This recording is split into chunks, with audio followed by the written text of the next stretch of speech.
Well, today I'm going to review a Japanese promotion based out of hardcore or death matches called Freedoms. It's been a while since I reviewed one of their recent events. However, I will review Ring of Honor's latest event involving a match between Anthony Love and, of course, backstage interviewer Quinn McKay, but also AEW Elevation, where a wrestler that I followed is facing off against one of the top stars, Jon Moxley. I'm talking about Danny Limelight. But all of that will be reviewed, discussed about on this episode of Deleted Wrestle Zone.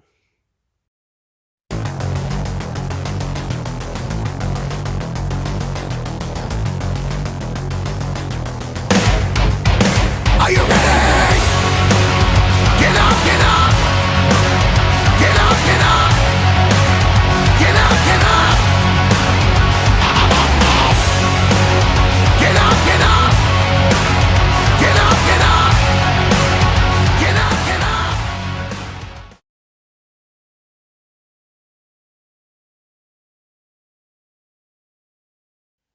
Welcome everybody to Deleted Wrestle Zone. All things that it's pro wrestling with AEW, NXT, New Japan Pro Wrestling, Impact Wrestling, the National Wrestling Alliance, various promotions, wrestlers, matches, and championships. I'm your host, Jay, right here. So let's begin with Pro Wrestling Freedoms, or as we just call it, Freedoms. It's been a while since I've done a review with these guys for don't remember when, but this one just a straight up wrestling match, no light tube ascensions, all that stuff, or hardcore or death matches whatsoever, just straight up matches. So let's go from start to finish. We got Reka versus Alejandro, who I seen on two different occasions. Well, mostly from All Japan, and of course these guys. Um, Pretty good match. I'm not gonna lie, it was pretty amazing. I'm a fan of Alejandro now because I don't know why you have a wrestler named Alejandro. He's Japanese descent, but I like that. But however, it was Alejandro who won the match. Don't know much about Reka, but it's okay.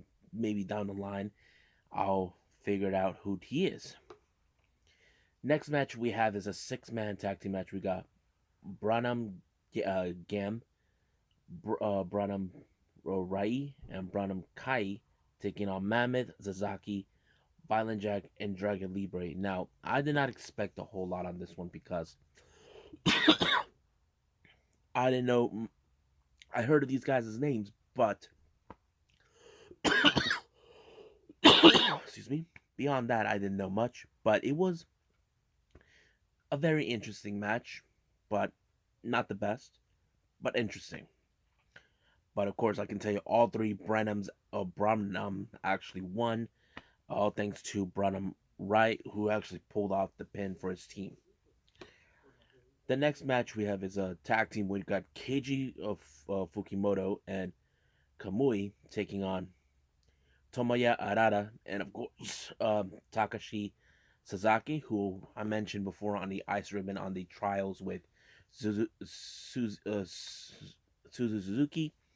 Another good match. I think I'm a big fan of now of Takashi Sasaki because he's a very interesting character. I think he's the one who founded this promotion, but yeah. But it was very good. I did like this one. This is, I think, maybe the second best match of this event. I did fail to mention that this match took place on the 27th of February. So keep in mind, I'm still catching up with certain events. I'm sorry about that. But it was a good match. I have to say second best for me, but I'll get to the top later. The next match we got Yuya Suzumu and Kengo taking on Daisuke Masaoka and Toru Sugiura. Not much brought up in this. I don't think I'm heard of any of these guys. Maybe these are wrestlers I haven't picked up yet, but I'll tell you who won this one. It was in fact Yuya Suzumu and Kengo, but the main event was the best one for me because very interesting. First team we have Ari consisting of Toshiyuki Sakutai, Takayushi Uiki, and Masashi Takada taking on Unchained, Rina Yamashita and Minoru Fujita and Jun Kasai.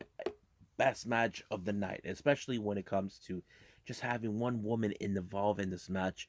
Rina Yamashita, I'm a huge fan of her. I mean, not only she's involved in hardcore matches, but she's been involved in various promotion.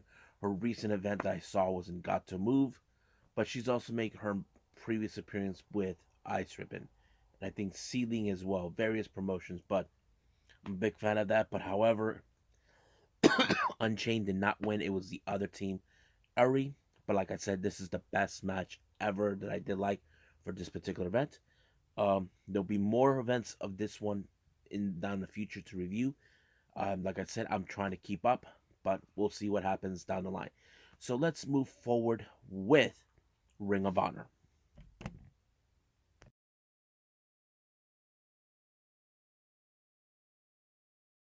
Okay, so we got Ring of Honor. This is their latest event. It's been a while since I reviewed. There's several Ring of Honor events that I missed out, but this one was important. But I'll get because of the main event.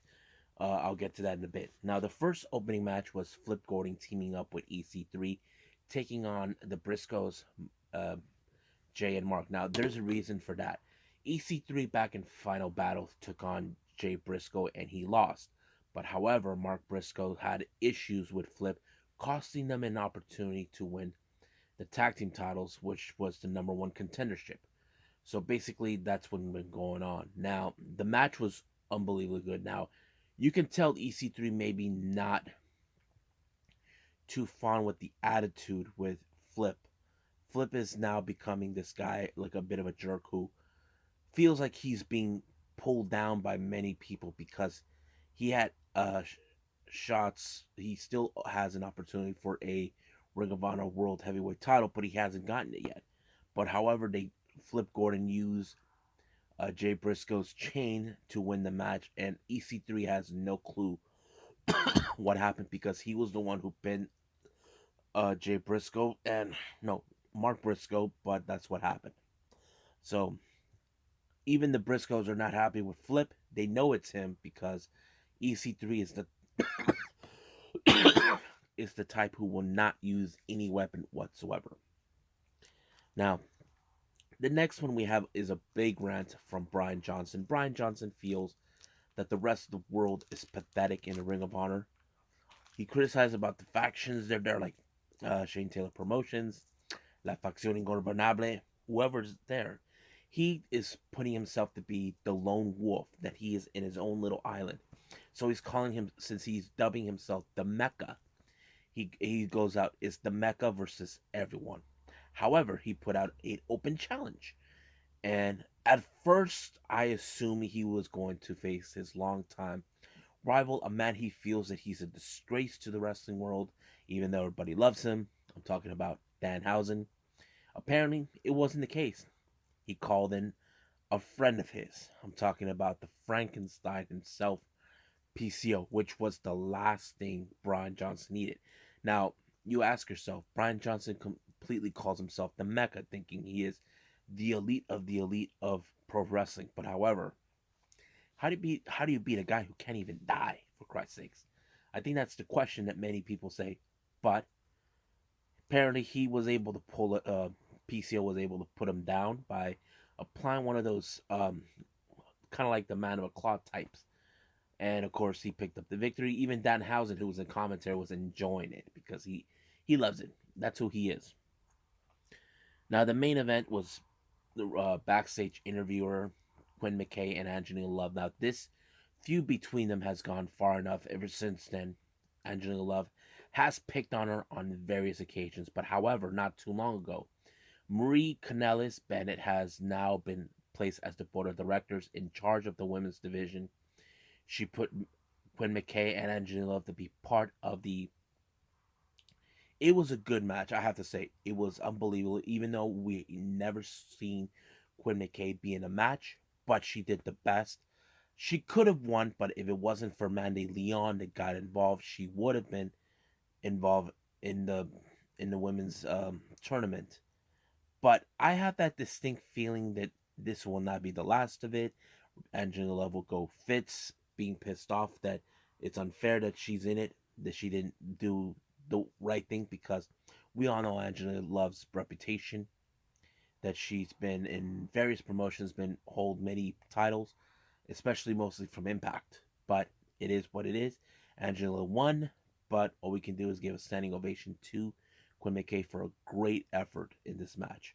So we'll see what happens down the line in the tournament, but let's keep moving forward with AEW Dark Elevation.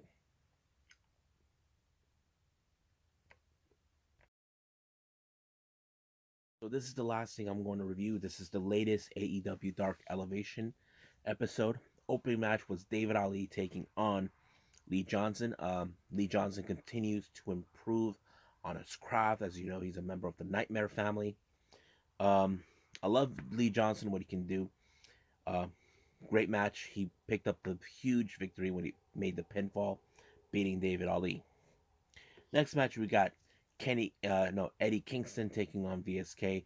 You can guess that Eddie Kingston would win this one as always, because that's what he does. He won by applying the back fist and pinning VSK.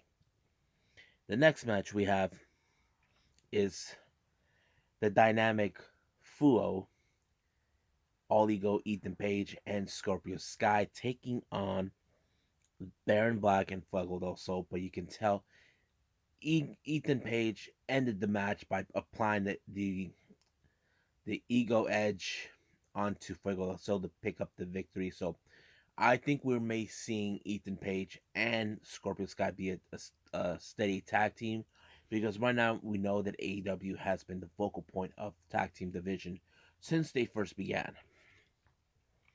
Next match, well, the first thing we do is see a showcase. Now, this one talks about Danny Limelight. Now, those who don't know, I have met Danny Limelight. I've talked to him on various occasions. Whenever the first time I saw him was at Shining Burning Wrestling, which was an event that I haven't heard before, but they haven't done any events. Since then, he's been doing events with Baja Stars. Baja Stars. He was the longest reigning cruiserweight champion until he dropped the title to forgot who else. But those who don't know, he talked about his history, how he was in the military. He was a drill sergeant in the United States Marine Corps. He even knew Big Show personally because of the USO shows that WWE did in the past. And of course, he's been one of those wrestlers that has been a workhorse, appearing in AEW mostly, but he has been appearing at New Japan Pro Wrestling. Now, keep in mind, Danny Limelight is not officially signed with AEW, because I would have already heard about it from Danny or anybody else who's been following. Um, but I do know he is involved in the main event against Jon Moxley, the current IWGP United States Heavyweight Champion. But we'll get to that in a bit. Next match we have Thunder Rosa versus Renee Michelle. I have to say, Thunder Rosa continues to impress me. I have to say, like I mentioned, I praise her as one of the true leaders of the women's wrestling. But I did like the new submission move she applied on Renee Michelle that put her to the tap out. I have to say, I like it. Great job. Next thing we saw is Eddie Kingston talking about the Bucks, about how he used to praise them, that they came from the same type of, how do I say, life, struggling in independence, and now they are acting irrationally because, I don't know, I had the distinct feeling that in this story wise, they're gonna probably have Moxley and Kingston maybe, just maybe, become a tag team and go for the AEW World Tag Team titles. That is something I'm picturing right now, but we'll see what happens down the line. Next match, we have Chuck Taylor along with the best friends, Chris, Orange, and of course, Trent taking on Vadim Morales. You can guess right away when he put the awful waffle onto Vadim Morales that he made him, he pinned him, allowing himself to win the match. Next match, we have Layla Hirsch taking on Danny Jordan. I have to say, I did like this one because Danny Jordan was trying to outmaneuver Layla Hirsch, because there's only one logical way. As you know, you've seen Layla Hirsch, how she's able to apply the armbar in any situation. And somehow, um, what's her name? Danny Jordan tried to avoid it, but however, it wasn't enough to avoid Layla Hirsch whatsoever. So she won the match. I love how she applies the armbar. Kind of reminds me a little bit of the Ronda Rousey style, but that's another conversation for another time. Now the next thing we have is an interview with Ethan Page and Scorpio Sky. Now they never mention a whole lot about Sting or Darby Allin, but however, we do know that they are now becoming impressive with the tag team division. Now I don't know exactly how far they are in the rankings for them, but it wouldn't surprise me if they get to the top five and somewhere down the line they get a shot of the AEW World Tag Team titles. Now, the next match we have Matt Sydal versus Manny Smith. This is Manny Smith's debut. As always, I love Matt Sydal not only because he was a high flyer back then, but with his new skill set to help him win the matches. That's what makes him awesome. So, and then the next match we have Jade Cargill taking on Reka Tehaka. You can guess that she won, but however, in the post match, this was interesting. But let me pause here a little bit about Jade Cargill. What's been going on with her? As you know, ever since she has been a free agent, a lot of people have been like managers or coaches. They have been looking at her like Matt Hardy, who said he'll take a percentage off of her. But that's something that Jade's not looking for. Even Vicky Guerrero wants to have her. But however, after the match, she received a visit from what's his name, uh, Mark Sterling Esquire, who was in fact the attorney for MJF when he was making a play for the AEW World title against Jon Moxley. So basically, he made asked for a couple of minutes of her time just to hear him out, but also later 30 minutes of her time to discuss her her future to gain more money. So this is something that's going to be interesting.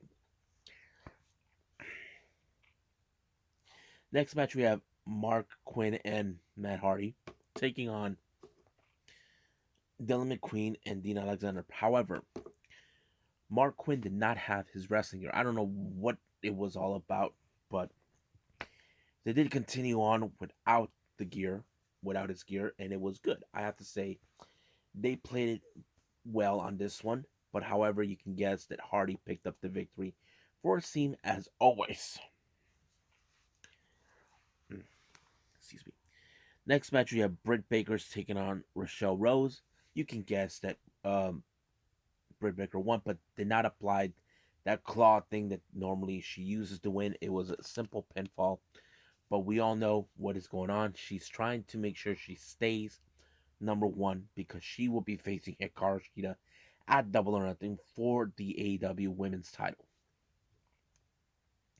Next match, we got Maddie Rankowski versus Tay Conti. Awesome match. I love Tay Conti. She is an amazing wrestler. It's too bad that she did not get the same kind of exposure back with WWE when she was with NXT, but amazing. I love what she can do. Not only because she's a good fighter, but she knows how to put on a good fighting spirit show for all of us.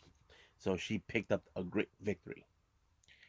Now we've seen an interview with Thunder Rosa. Now she did explain about her new move that she's been learning, applying stuff that she learned from MMA. But however, she still is paying attention with Britt Baker about what's going on. She knows that one way or the other she will have to face her down the road again. But this time, she will face whoever's going to come out of Double or Nothing for the AEW Women's World title between Hikaru Shida and Britt Baker. But however, that's not her only goal. She right now wants to reclaim the NWA Women's World title. But however, they never mentioned Camille, but that's another story for another time. Next match, we have Chaos Project taking on Jurassic Express. But this time, instead of Jungle Boy and Luchasaurus, it's Marco Stunt and Jungle Boy. Now, we have seen them in this combination before, but didn't expect a whole lot.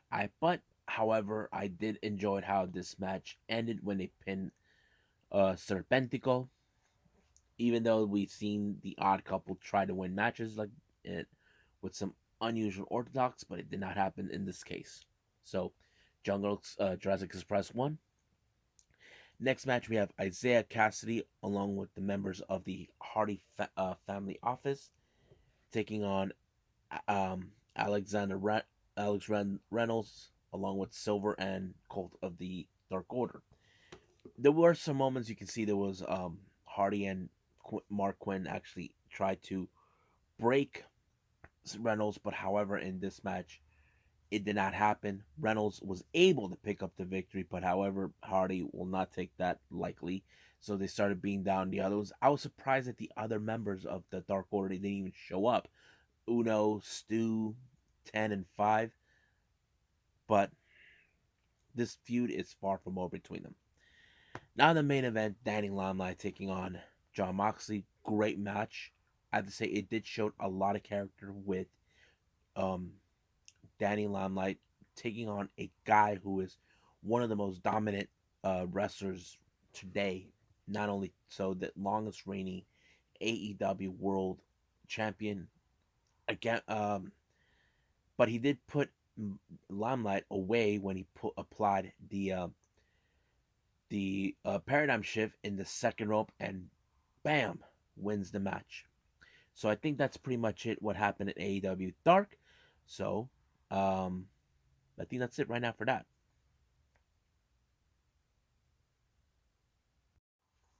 Well, I hope you guys enjoy this episode. There will be more stuff to come. As you know, we got Tuesday Wrestling coming up. We got NWA, um, AEW Dark, and of course NXT. I may release the video the following day on Wednesday due to the fact that I have plans on Tuesdays. So please be patient. I will put out a new video as soon as possible. This will be uploaded possibly on Tuesday in the around noon or so.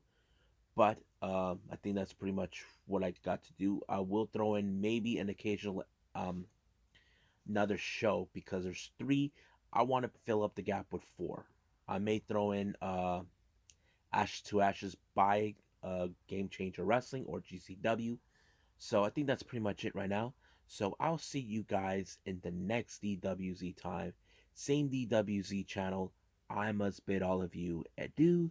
So goodbye. Mwah, and have a nice day. Bang!